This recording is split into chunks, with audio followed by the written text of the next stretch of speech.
MBBS abroad মাত্র 20 লাখে। Sir অমুক কনসালটেন্সিতে বলছে মাত্র 20 লাখেই হয়ে যাবে, তাহলে আপনারা এত বেশি বলছেন কেন? আমাদের হোয়াটসঅ্যাপে এই ধরনের মেসেজ আমরা রোজ দু একটা করে পাই। স্টুডেন্ট এবং গার্জেন কাউন্সিলিংয়ের সময় মাঝে মধ্যেই এই ধরনের প্রশ্নের সম্মুখীন হই। এখন আপনারা যখন এরকম বলেন তখন নিশ্চয়ই এই কথাগুলো কোথাও না কোথাও শুনেইছেন নিশ্চয়ই। তাই একজন রেসপন্সিবল টিচার হিসেবে আমার মনে হয় এই ব্যাপারগুলো একটু ক্লিয়ার করে দেওয়া দরকার।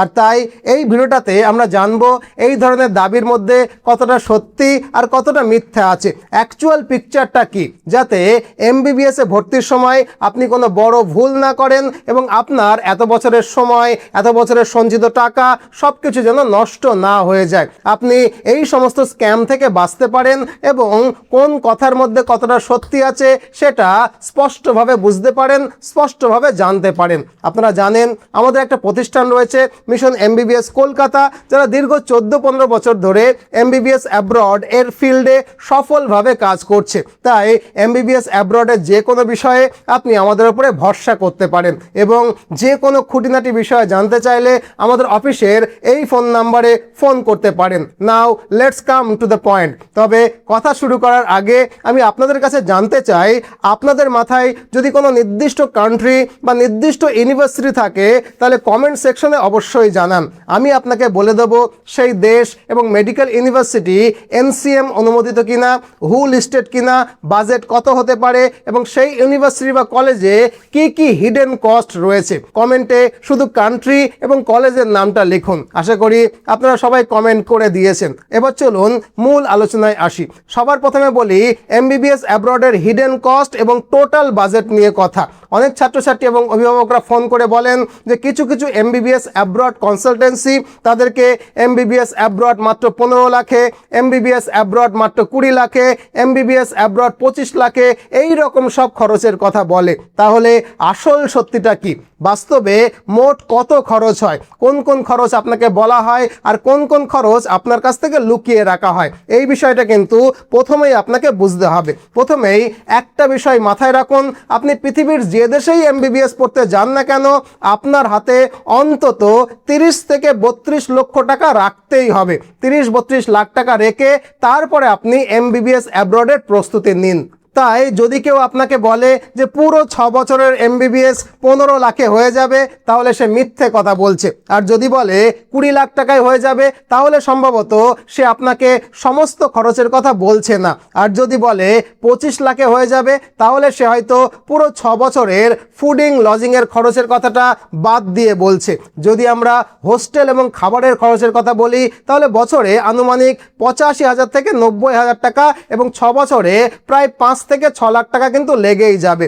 দেশভেদে, ইউনিভার্সিটি ভেদে এটা একটু বেশি কম হতে পারে, বাট এস্টিমেট ধরে আমাদের কিন্তু এগোতে হবে। সেক্ষেত্রে টোটাল কস্ট 32 লক্ষ টাকা থেকে খাবারের খরচ 5-6 লক্ষ টাকা বাদ দিলে দাঁড়ায় 25-26 লাখ টাকা। তাই যে বা যারা 25-26 লাখ টাকার বাজেট বলছে, একবার অ্যাডমিশন করিয়ে নেওয়ার পর তারাই হয়তো বলবে আপনি সেখানে যাওয়ার পর আপনার ব্যক্তিগত খরচ, খাবারের খরচ এবং হোস্টেল খরচ আলাদা। তাই যখনই কেউ আপনাকে বলবে এমবিবিএস অ্যাব্রড 15 লাখ, 20 লাখ বা 25 লাখে হয়ে যাবে, তখন খুব ভালোভাবে দেখবেন যে সেই টাকার মধ্যে কি কি ইনক্লুডেড রয়েছে। এখন কি কি বিষয় আপনাকে যাচাই করতে হবে সেটা একটু বলে দিই, আপনাদের সুবিধা হবে বিষয়টা বুঝতে। সবার প্রথমে আসে টিউশন ফিজ। যদিও ইউনিভার্সিটি ফিজ, কলেজ ফিজ বা টিউশন ফিজ এগুলো সবাই তো জানে, তাই এগুলো সাধারণত প্রত্যেকেই বলে দেয়। তারপরে আসে হোস্টেলের খরচ আর তারপরে আসে খাবারের খরচ।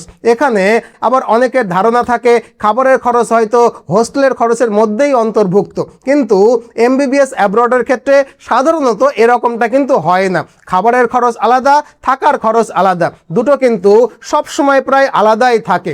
এগুলো ছাড়াও আরও কিছু খরচ রয়েছে, যেমন visa extension, biometric, medical check up ইত্যাদি, যেগুলো ছোট ছোট খরচ হলেও এগুলোর জন্য কিন্তু একটা আলাদা বাজেট আপনাকে রাখতে হবে। তাছাড়া মেডিকেল ইন্স্যুরেন্স থাকে এবং প্রত্যেক দেশের নিজস্ব কিছু ছোট বড় অতিরিক্ত খরচ থাকতেই পারে। তাই আপনাকে নিশ্চিত হতে হবে যে এই সমস্ত ছোট বড় খরচ আপনার ফি স্ট্রাকচারে পরিষ্কারভাবে উল্লেখ করা আছে কিনা।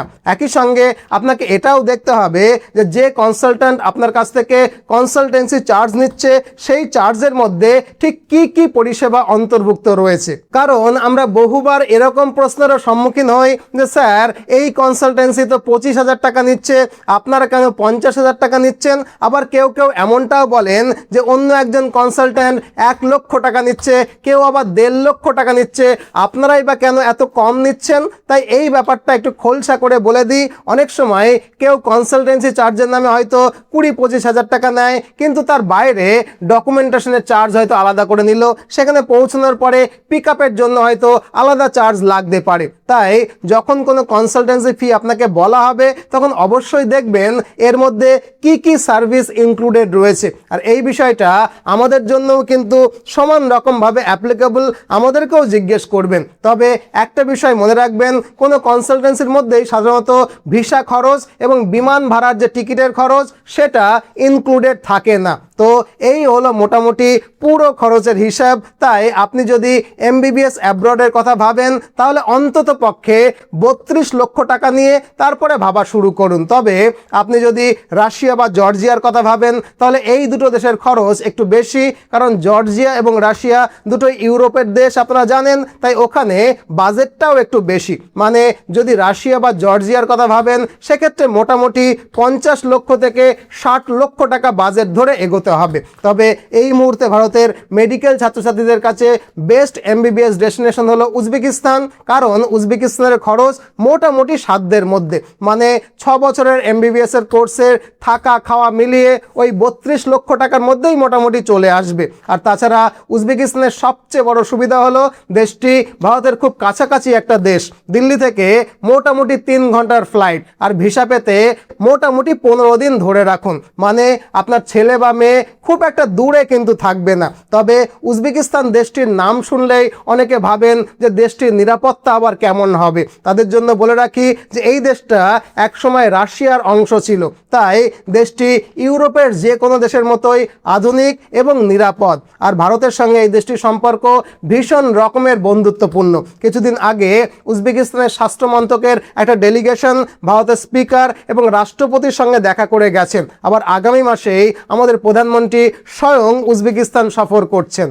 বুঝতেই পাচ্ছেন সম্পর্ক কতখানি বন্ধুত্বপূর্ণ।